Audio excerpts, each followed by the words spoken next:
Hey guys, this is Heretic. It's 2025, and I've been playing War and Order for a long time. I started back in Realm 528. I've created over 250 videos on the game, and I'm still playing most every day and really enjoying it. In this video, I'm going to go over the top 5 reasons why War and Order is a great mobile game in 2025. If you haven't tried the game, I have a link in the description. Also, let me know your thoughts in the comments below the video, and as always, if you like and subscribe, I would truly appreciate it. It helps me so much. But before we get started, everyone has those moments. You lose a big battle, maybe someone SOSs you and you lose a lot of troops, you lose an event, or maybe you just take a peek at World Chat. Today's sponsor, Rage Quit Recovery Kit, is here to help you make it through these tough times.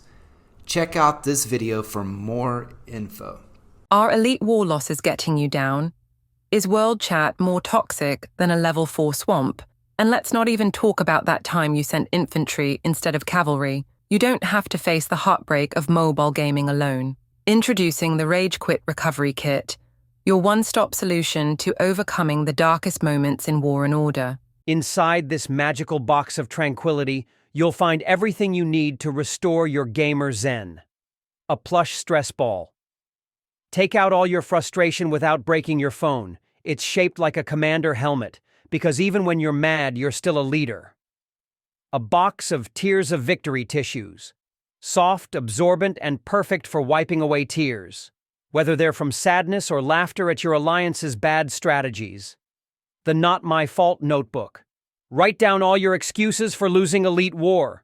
Blame RNG, blame lag, blame your cat. It's therapeutic. A snack pack, because losing hurts less with chocolate.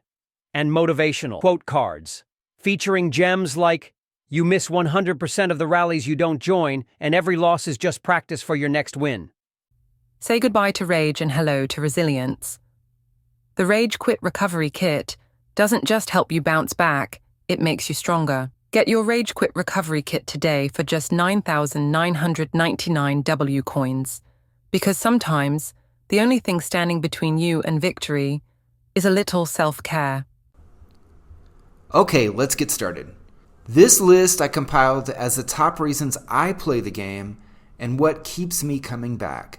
Some of these things you can find in other games, but the combination of them is what makes War and Order stand out against other games in this genre. I'm going to do my list in reverse from 5 to 1, ending with what I believe to be the top reason why War and Order is still a top game in 2025. So, number 5. In War and Order, there is a rather large variety of solo minigames that can help you kill time while you're bored. The new Savior of Order is a cool event where you kill waves of monsters that come from different directions. The further you go, the stronger you get, and the stronger the monsters get as well. How far can you go? Infinite Wars is something I do every single day. I am always trying to break my record and find another strategy. Do I add more crossbow towers at the end like I did here? Or do I focus on spell tower damage? Or should I even just go with the percent increase in the number of resources you get so that between waves you can rank up your towers even faster? Star Ruins is obviously something you need to do daily. This is a great way to test your march formations and your technology increases against other players without losing anything at all. It's a good way to see how you stack up against the competition. All right, so that's number 5. Number 4. I love the detailed battle reports and the ability to see the replays. This is critical to improving in the game, both individually and as a group. The battle reports are very detailed, showing you the technology and the troop information both for you and your friends and that of the enemy you face. The mistake that many people make in this game is not using those reports to adjust and improve. It can be as simple as adding more frontline, adjusting your reduced damage to archers, and switching it to mages, etc. Winning isn't all about spending in War and Order, as this report shows you. Number 3, team attacks. This is what actually brought me to War and Order when I saw this. So in War and Order, unlike what you see in other games, when you join an attack with your friends, they all join in with you in that same attack, even if there's 100 of you. You don't have to use rallies, although that option exists, but that's more limited. It's limited by the number of troops the rally creator can actually send in that rally.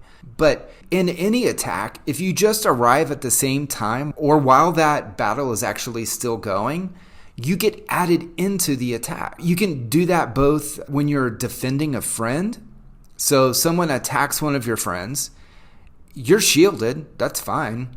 You send troops over to their castle while that attack is still going on. You join in on that attack. This is an amazing advantage that War and Order has over other games. All right, number 2, and it only gets better. Number 2, War and Order has a regular schedule of team-based events that require both strategy and planning. This is equivalent to what you would see as a raid in an MMO. So in an MMORPG, you might have to face a dungeon and you have to go through and attack these monsters, and there's strategy involved, right? But in War and Order, these events in many ways require more strategy and more planning, which is great because it actually builds your team.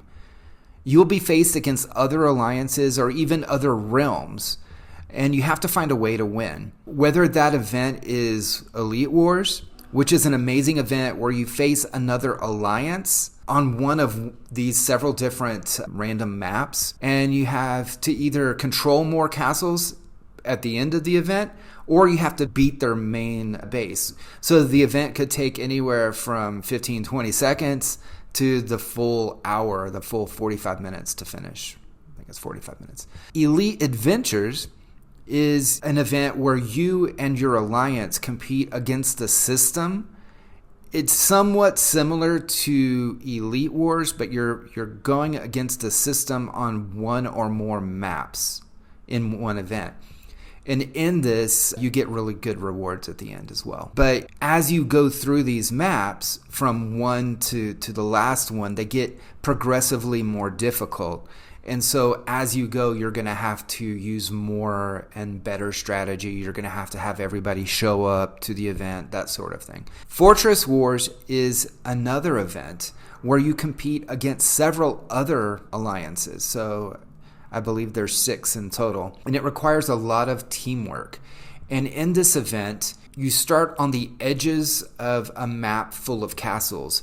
And each castle you take gives you points.